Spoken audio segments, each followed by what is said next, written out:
You've gotten the basics of frames now. You understand them.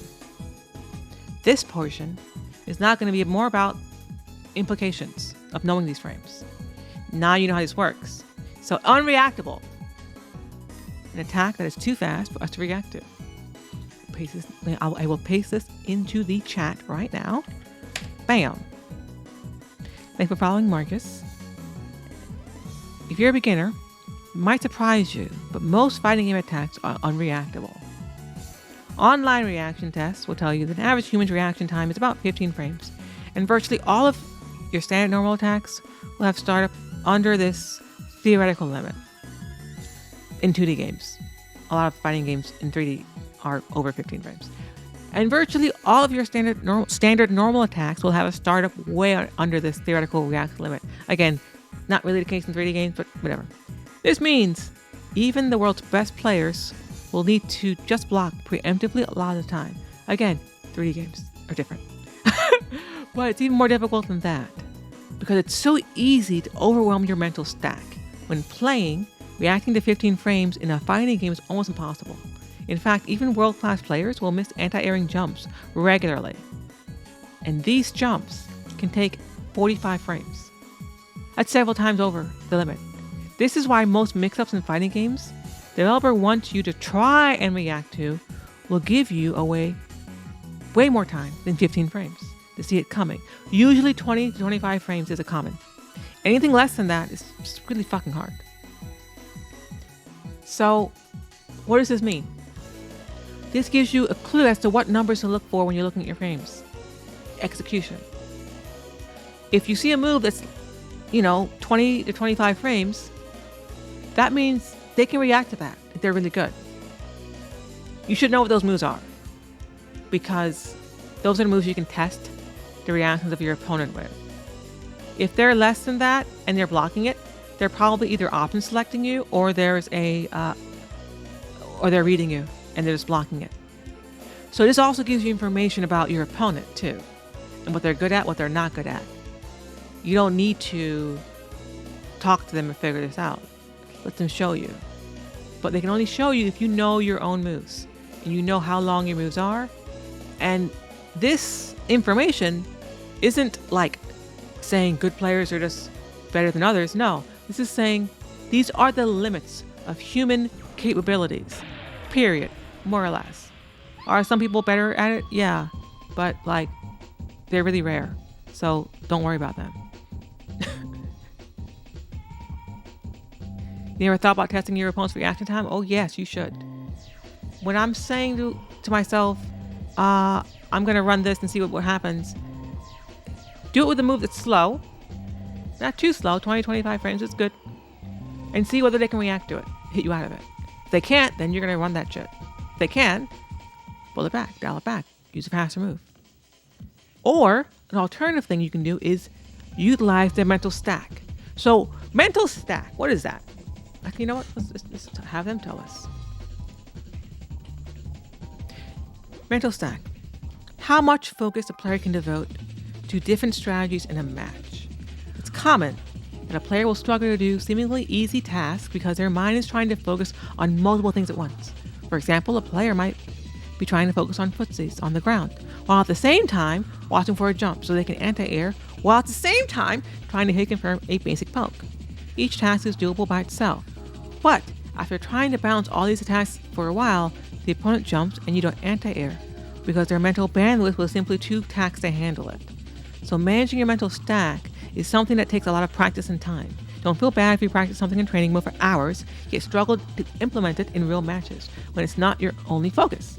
It also explains why very good players get hit by theoretically reactable mix-ups, because people aren't robots. You can't be ready for everything. Give you a tip here. So mental stack is what we call in psychology working memory. That's what that is. It's called your working memory. Or you can call it your short-term memory. Those things are slightly different, but they're related. Short-term memory is a little different. So think of mental stack as one's working memory. It's how many things you can hold in your mind at the same time and keep track of at the same time. Now, a part of skill development is that more skilled players Let me back up the explanation, actually. When you're new, your mental stack is full all the time. Mental stack is about plus or minus 2, 7 items. So like really 5 plus or minus 2, like around there, items can be tracked at once. And everyone's stack is different. Like everyone's max stack is different. So you need to find out what yours is, how big yours is, or how small yours is, and work within it. And when I say items, I really mean items. They can be as general or as specific as you need them to be. When you're often starting, let's say, this is one item in my stack. Now we have 2 items in my stack. Now we have 3 items in my stack. So 3 items, right? 3 items now. This is my stack. These are the mix-ups in my stack right now. These 3 items. Now, a beginner sees 3 items and has to deal with all 3 of them at the same time and keep all 3 in their stack at the same time. That's hard. An intermediate player might be able to say, you know what? These 2 things are actually one chunk. They're a different thing, but they're chunked together. These fit. So I no longer have to think of them as 2 separate discrete items. It's one item. But this third thing here, it's still a separate thing for them. So now their stack hasn't gotten any bigger. It's the same size. But that item that used to take 3 points or 3 chunks now only takes 2. An expert level player, I'm legally glad I figured this out, is able to put that 3 chunks into one thing because they can see these 3 things are actually one thing. They're related in one way. So now they don't have to worry about 3 things. They're thinking of it as one thing, conceptually. This is why it's important to understand the why. Why do things work? Why are they working the way they are? But once you do, you'll understand the fundamental concept that makes this mix-up operate, and you'll take 3 bits that you can't really react to, and it's going to take your mental stack, and it's going to slow your reaction time down. Because the more things in your stack, the worse your reactions are, period. Again, this is just cognitive science. You can't do anything about this. You just can't. You have to integrate them. And that's what expert players do, and that's what makes them better than you. They can do this. Okay? I'm really proud of that. I think that's a really good example. So, the better you get, as you level up, you'll find more and more pieces will come together like this, and you'll be able to hold more and more information in your stack. Even though your stack doesn't get bigger, your stack's the same size. You can't make your stack bigger. Your stack's what it is. That's a cognitive limitation. You're born with that. You gotta figure out how to work with it. If there's an average, some people's stacks are smaller. It will be a YouTube video, yes. But you have to figure out how to work within it. And you can theoretically or conceptually make your stack bigger by making the chunks of information within each component of your stack include more information. But you can only do that if you understand the fundamental abstract concept that governs the rules of the pieces inside.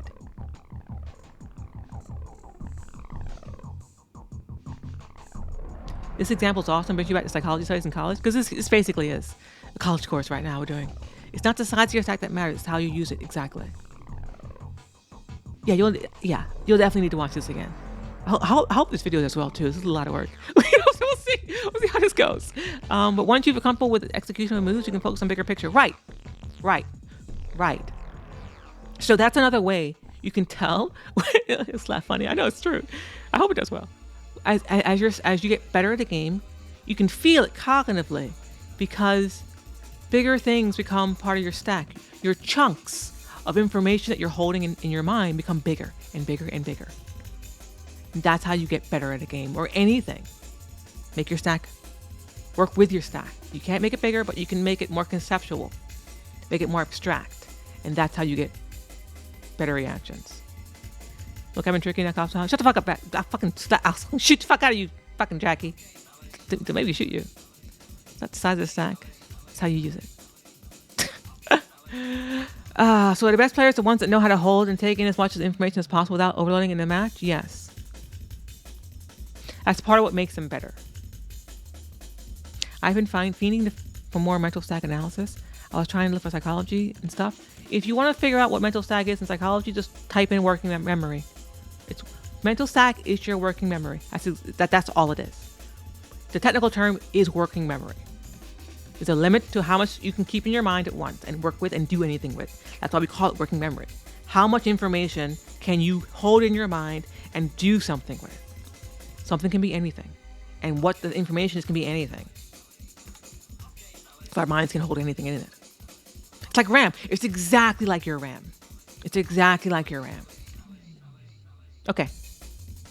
So, back to unreactable.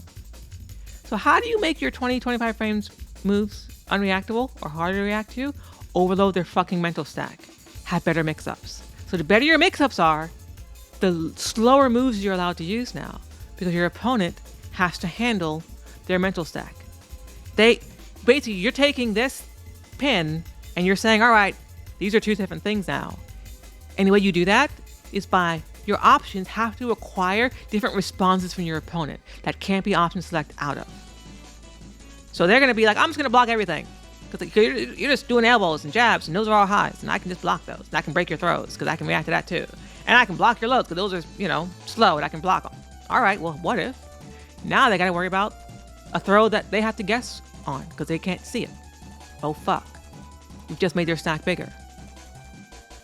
Or, what if you also now include a fast low they can't react to, because it's less than 15 frames. Ah, fuck. Now they got to deal with all three of these things. Now they have to guess. They have to guess your throw, and they got to guess whatever attack you're going to do. Or they might have to guess you're going to go into AOP and get under their shit. And they don't know what it is. So they're fucked there too. So now they might even have a fourth option in front of their heads. Bam! You just fucked their shit up. That's how you build your mix-ups. Off of the fundamental processes that human brains work within, our constraints. That's how you build them. That's how I build my mix-ups. This is how I integrate my psychology knowledge with my fighting game knowledge. I take it, this knowledge is why labbing is so important? Yes. That's how you figure these things out. You can figure it out in the match too, but you can figure it out by labbing as well. All right, next, reactions, more. What are reactions? Let me put this in here. The art of noticing that a certain action have occurred and then taking a specific action as a result. On defense, you'll use reactions to do things like see an overhead, change to a standing block, or see a jump and anti-air with an uppercut. On offense, you can force people to swing and miss and then whiff, punish them, or you can hit confirm your attacks when they land. Reactions can come from visual or audio cues. Usually it's a combination of both. Granted, now remember, we're still talking about frames here.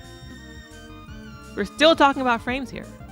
Reactions are the next point of frames. Because remember, frames are time. It's the unit of time in the game. So if you don't know your frames, you won't know what's unreactable or what's reactable. And you won't know, okay, how do I do a mix-up that requires them to make a read that's outside their reaction ability? This is really, really important. And when you look at the attacks execution of your characters, and you're figuring out, okay, what level do I have? What mix-ups do I have? What can I do here that's real? This is how you figure it out. It's a mixture of frames and human limits.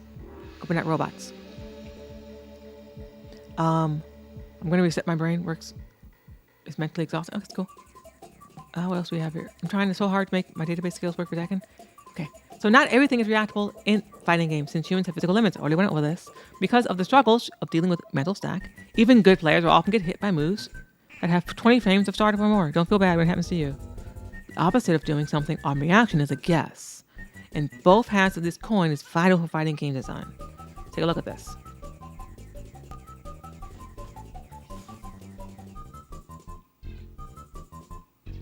Reacting, standing up and blocking. Another example. Reacting, anti-air. More. Reacting, ultimate. get fucked. Okay? Next. I already went through this, so we're not gonna go over this again. Should I even bother showing this to you? No, we won't.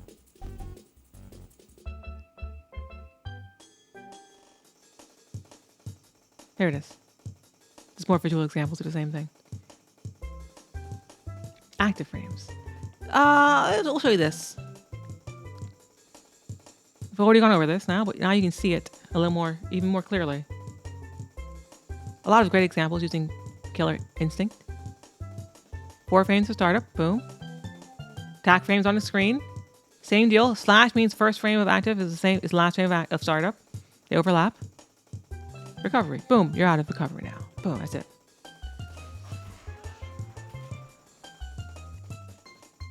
Take a look. See that red flash?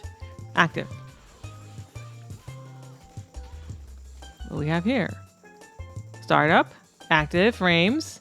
Recovery. Boom. Okay? All games work this way. There's no escaping it. Minus. What does minus mean, really?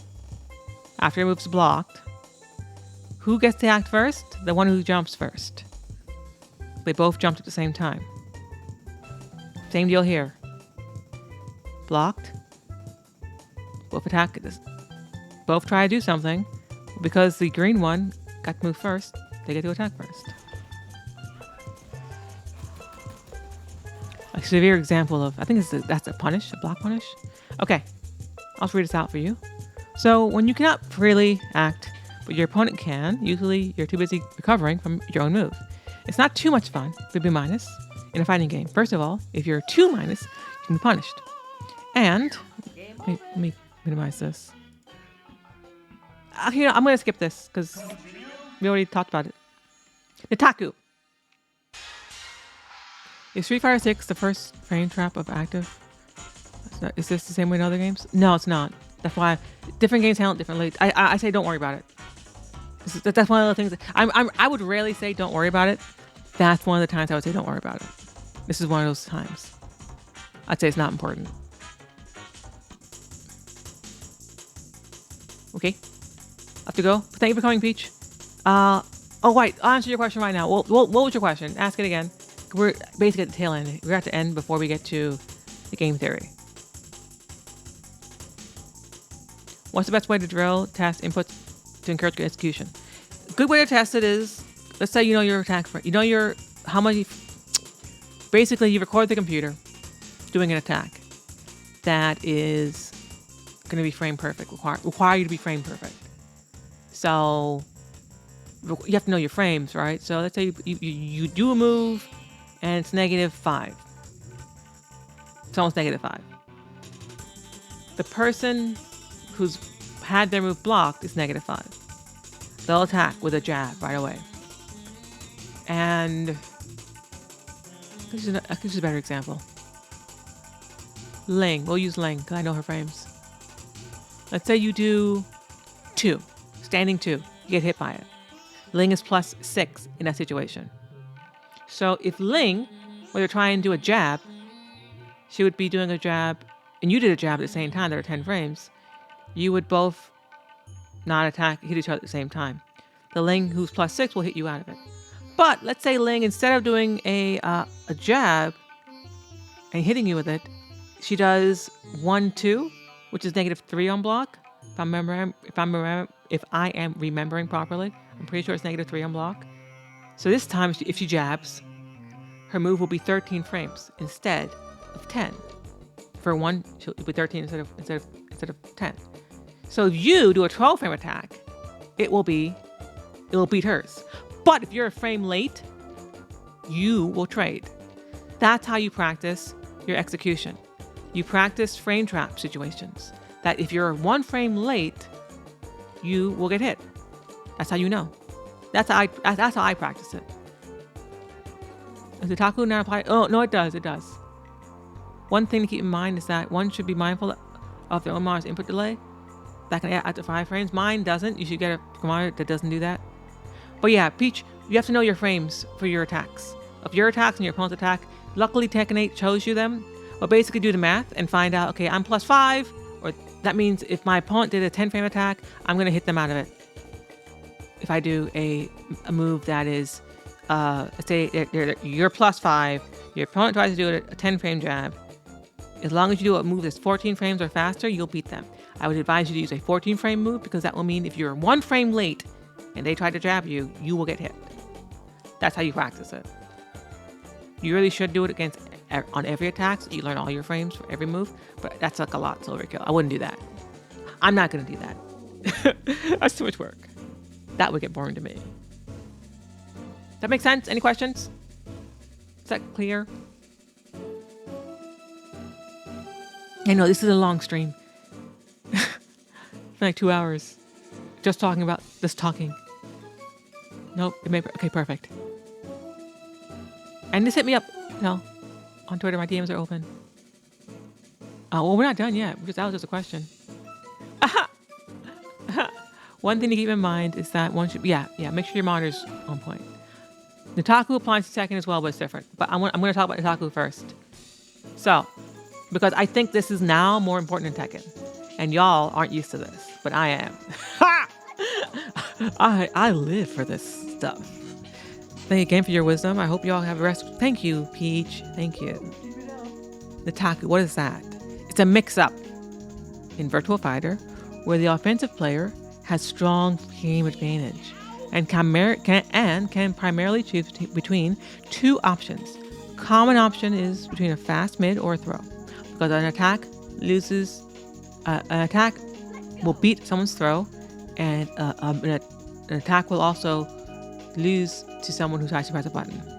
So that's the 2-point guess there. Each of which requires a different defensive decision or action to avoid taking damage. I don't think it's big enough. I'll make it bigger. Nitaku is Japanese for 2 choices, indicating that binary 50-50 nature the defender is in.